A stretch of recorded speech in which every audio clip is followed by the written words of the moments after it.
जो नाम है वो जल्दी जल्दी हर किसी को श्रवण करने के लिए नहीं मिलता। और सबसे बड़ी बात यह है कि हम कथा में आ तो गए हैं, लेकिन हम जितने लोग कथा में आए हैं सबका मन कथा में लग रहा है या नहीं लग रहा है?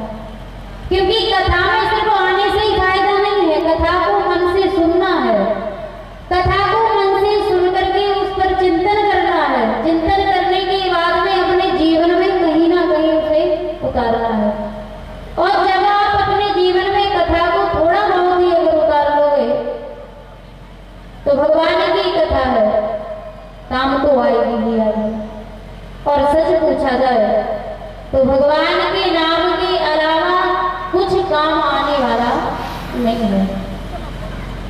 हम तो कहते हैं कि यहाँ की जो कमेटी वाले हैं, जो समिति वाले हैं, एक बार उनके लिए जोरदार तालियां बनती हैं, तालियां बजाना चाहिए।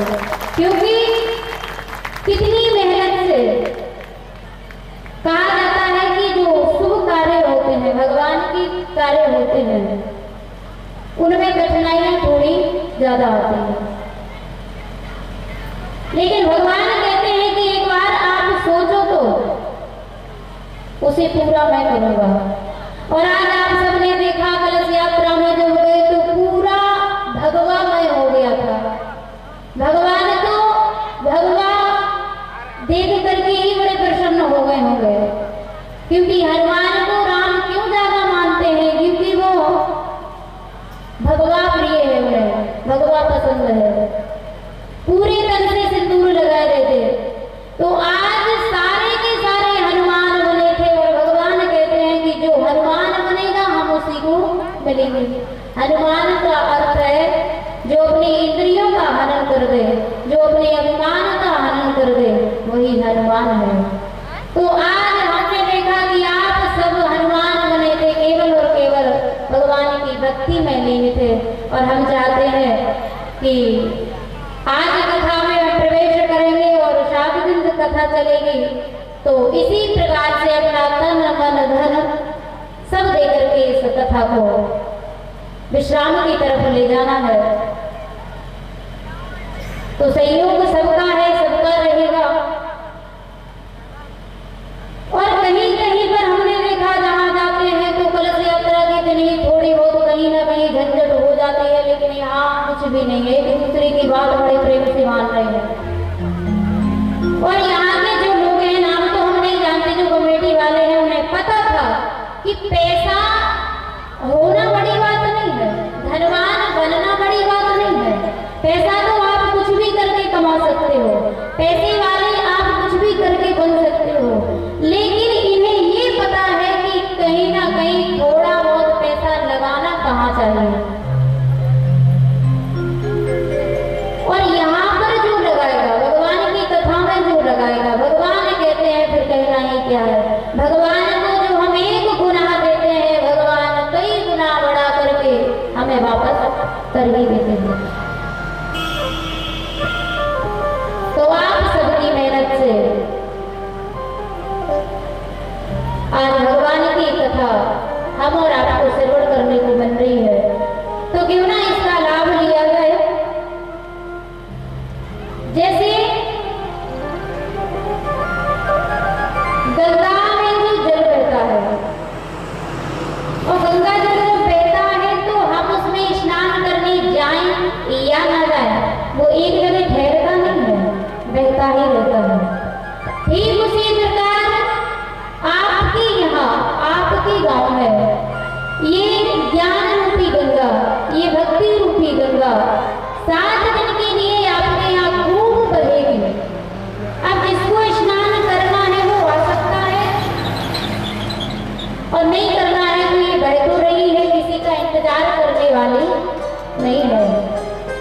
ये भगवान की गंगा है, बहती रहेगी और बहती ही रहती है। यहाँ की बात कहीं और जाकर के बहेगी। तो आप सबको भगवान ने अवसर दिया। तो कुछ संतों ने कहा कि भगवान की कथा एक साथ कई जगहों पर चलती है। ऐसा तो है नहीं कि एक टाइम पे एक ही जगह कथा चल रही है, कई जगह पर भगवान की कथा होती है। तो फिर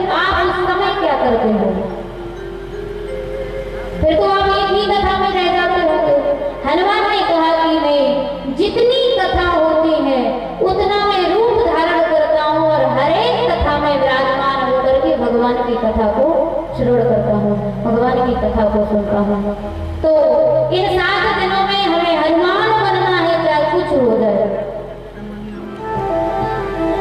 कई ग्रंथों की रचना की है, कई पुराणों की रचना की है, लेकिन व्यास जी को फिर भी अपने हृदय से जो संतुष्टि होना चाहिए वो संतुष्टि नहीं है। जैसे किसी को आदत होती है वो कितना ही खा ले, उन्हें कुछ भी दे दो, लेकिन जब तक उन्हें मीठा नहीं मिलेगा बाद में, जब तक उन्हें ऐसा लगेगा कि अभी संतुष्टि नहीं है, अभी पेट नहीं भरा। तो व्यास जी को लगा कि अभी तक तो हमें ऐसा लग रहा है कि किसी पुराण की रचना ही नहीं की। तब एक दिन की बात है, उदास बैठे थे तो ब्रह्मा जी ने पूछ लिया क्या बात है, व्यास जी ने बताया ऐसी ऐसी बात है। तब उन्होंने कहा था कि आप श्रीमद् भागवत महापुराण की रचना करिए। जब आप भागवत की रचना कर देंगे, भागवत को लिख देंगे, उसके बाद आपको किसी पुराण की जरूरत नहीं रहेगी। सारे ग्रंथों का रस, सारे पुराणों का रस आपको श्रीमद् भागवत कथा में मिलेगा। और भागवत का अर्थ ही होता है, जब हम भागवत लिखेंगे तो सबसे पहले भाक्षर आता है, फिर गा आता है, फिर वा आता है, फिर ता आता है। तो पहली बात तो हम जब भागवत नाम ही लेंगे, नाम ही लेने में बहुत कुछ हमें मिल जाएगा, क्योंकि भाषे सीधी सी बात है, भाषे भक्ति, भाषे हमें भक्ति मिलती है, गासे ज्ञान की प्राप्ति होती है, हमें ज्ञान मिलता है, वासे वैराग्य की तरफ हमारा मन बढ़ता है, वैराग्य हमें यहाँ पर जरूर मिलेगा। तो यहाँ भाषे भक्ति भी मिलेगी, गासे ज्ञान भी मिलेगा, वासे वैराग्य भी बढ़ेगा, और तासे तप करने का जो फल है वो श्रीमद् भागवत कथा श्रवण करने से भगवान का जब भजन हो, भगवान का जब हम नाम ले तो ताली बजा करके भगवान का नाम लेना चाहिए, क्योंकि ताली बजाने का एक फायदा नहीं, कई फायदे हैं। लेकिन कई लोगों की आदत होती है जहाँ ताली नहीं बजाना चाहिए वहां तो बजाएंगे, और जहाँ बजानी चाहिए वहां इन्हें शर्म आएगी, संकोच होगा कि हम ताली बजाएंगे तो लोग क्या कहेंगे। लेकिन भगवान की कथा में ताली बजाने से देखो पहला फायदा सीधी सी बात है, आलस नहीं आएगा। जब हम ताली बजाएंगे और नाम लेंगे भगवान का तो आलस नहीं आएगा। दूसरी बात, हमारे भाग में क्या लिखा है क्या नहीं लिखा है वो हाथ की लकीरों से ही पता चलता है। हमारी हाथ की लकीरों में अगर कहीं कोई गड़बड़ी हो गई तो भगवान के भजन में ताली बजाने से वो ठीक हो जाएगी, भगवान उसे सही कर देंगे, उसे सुधार देंगे। तो भगवान की कथा में जब जब भगवान का भजन हो, क्योंकि आज ही हम कहेंगे कल से कहना ना पड़े, जब जब भगवान का भजन हो आपकी ताली शुरू हो जानी चाहिए, क्योंकि भगवान की कथा कहने के और भगवान की कथा सुनने के कुछ तो नियम होते ही हैं। कहा जाता है कि भगवान की कथा पांडाल में बैठ के ही सुननी चाहिए तो ज्यादा फल मिलता है। भगवान के आंगन में ही बैठ करके कथा को सुननी चाहिए। ये कथा आएगी आगे, आपको श्रवण करने को मिलेगी। भगवान की कथा बैठ करके सुननी चाहिए। देखो खड़े होकर के हम भगवान की कथा सुनेंगे या तो जगह ना हो तो मजबूरी है कि खड़े रहो, लेकिन जब जगह पर्याप्त है फिर भी खड़े हैं तो खड़े होकर के भगवान की कथा नहीं सुननी चाहिए। और सबसे बुरी आदत होती है माताओं में, कथा पांडाल में बैठेंगे और बातें घर की करेंगे, एक दूसरे से बातें, इन्हें तो मौका मिल जाता है बैठने का, 2-3 घंटा बैठेंगे। तो यहाँ बैठ करके दुनियादारी की बातें बिल्कुल नहीं होनी चाहिए। 2-3 घंटे की बात है, 2-3 घंटे बिल्कुल तन के हो जाओ।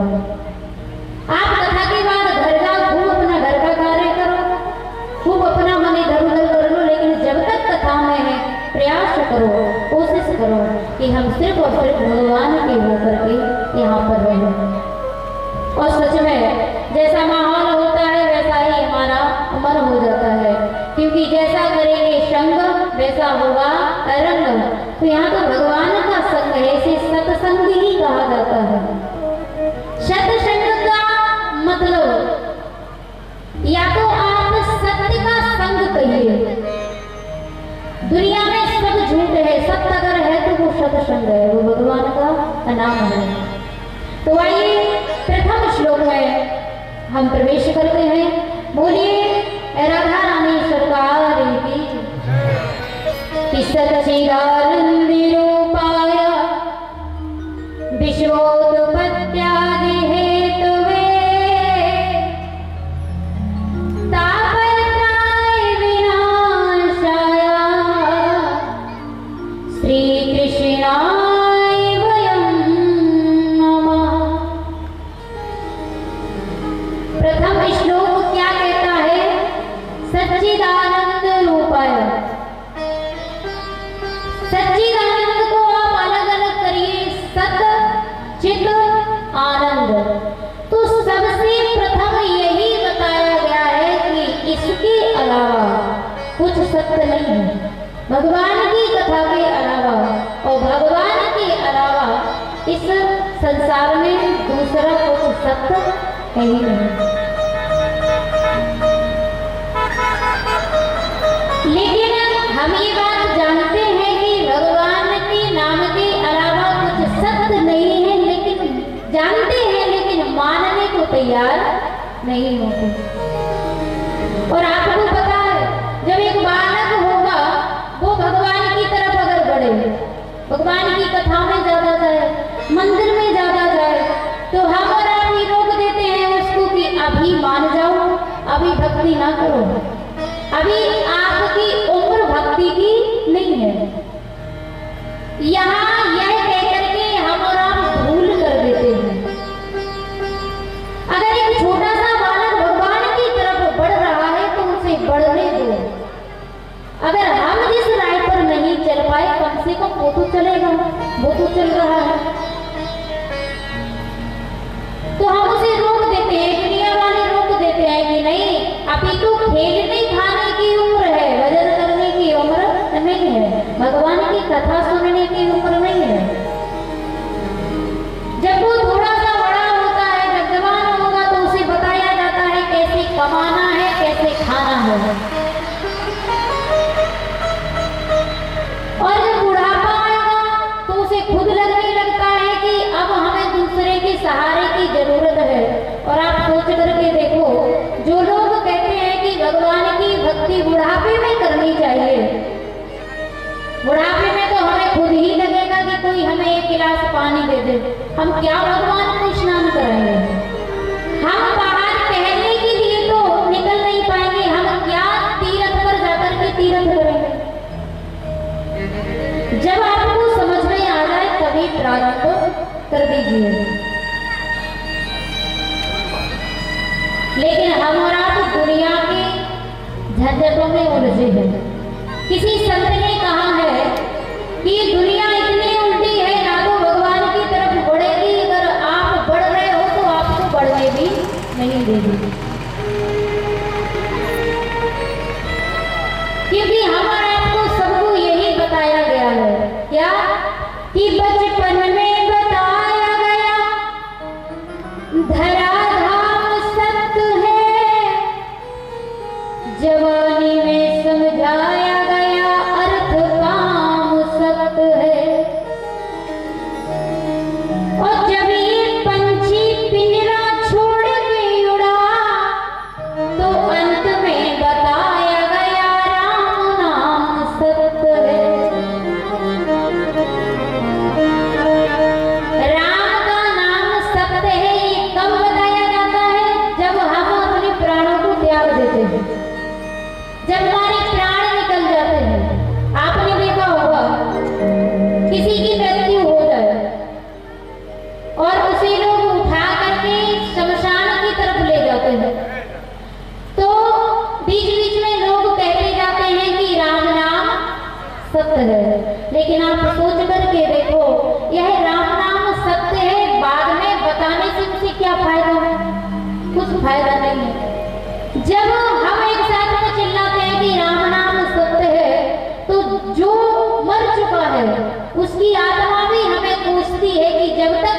जीवित रहे जब तक आपने नहीं बताया कि राम का नाम सत्य है। जब तक हम राम का नाम लेने के लायक थे जब तक आपने नहीं बताया कि राम का नाम सत्य है। और आज जब हम किसी काम के नहीं बचे, आज एक नहीं हजार हजार लोग मेरे कान पर आकर के चिल्लाते हो कि राम नाम सत्य है।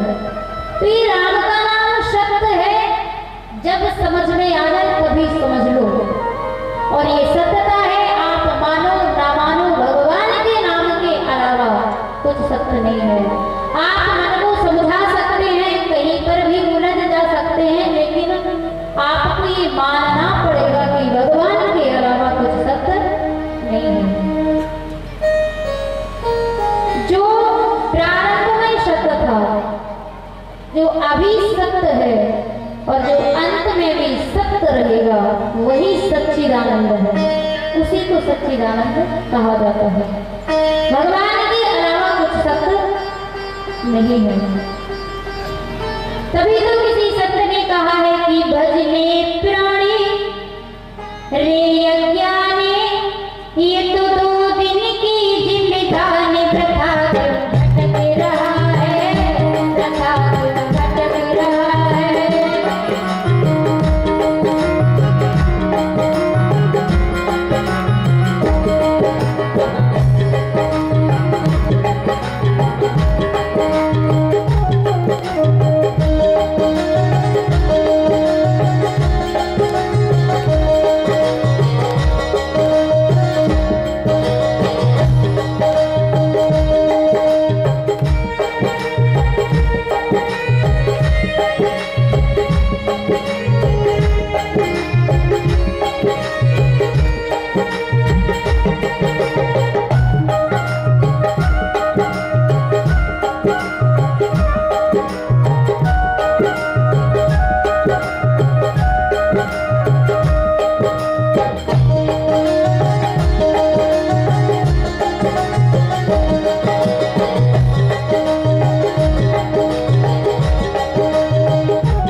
नर